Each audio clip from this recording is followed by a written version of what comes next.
Yaxshimsizlar do'stlar, men aşpaz do'stinglar Guharnisa. Bugun biz birlikte ailede dumlab pishirilgan biliq tayyorlash usulini birlikte o'rganib o'taylik. Buningga ketarlik bir tal o'txo'r biliq, ya'ni savyudim bir tal cho'ng kichikligini o'zinglar mo'ljarlab odam soniga beqib olsanglar bo'ladi.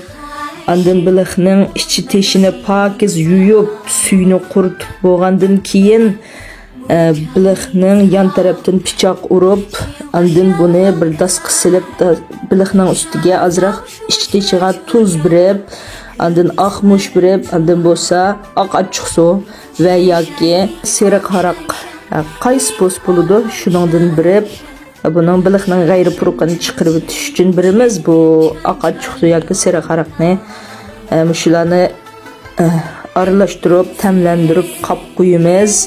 Buni bir 20 minut yoki yarim soat atrofida qap qo'ysak bo'ladi. Uninggacha biz tayyorlaydigan materiallarimizni tayyorlaymiz. Buningga zanjibil, samsaq, so'ng piyozning shu qattiq g'o'l qismi shularni tayyor qilib bo'lgandan keyin qozonga yarim cho'mich atrofida may qo'shib, buningga shu tayyor qilgan samsaq, g'o'l piyoz, zanjibil qatorliqlarni silib, puruq chiqqandan keyin buningga bir qo'shiq osh qo'shig'ida bir qo'shiq pishan do'banjangdan bir qo'shiq berib qo'rib, buningga yana azroq do'banjalardan kesgan uvoqlardan azroq bersak bo'ladi. Bermasanglarmi bo'ladi.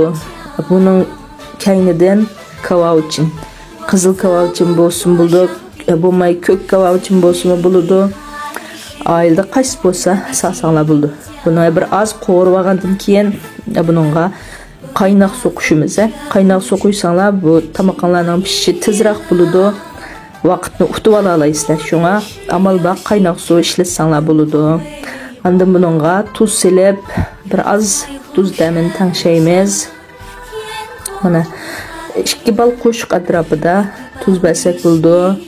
Endi yana azroq lavchu jang yubrib, buning rangi texmi qizargandan biliqni silib, bir az turg'izib, tuvoqni yepib, bir necha minut 3-4 minut turg'izgandan keyin tuvoqni ichib, buning tuz dami tangshab, tuzi kelgan bo'lsa, kelmagan bo'lsa tuz silib, azroq oqmush sevitib, taxsiga biliqni pan bilan, reti bilan usib, ustiga sho'rpasini quyib, uning ustiga ushaq to'g'ralgan shalsoning ko'kidan sepib o'tamiz.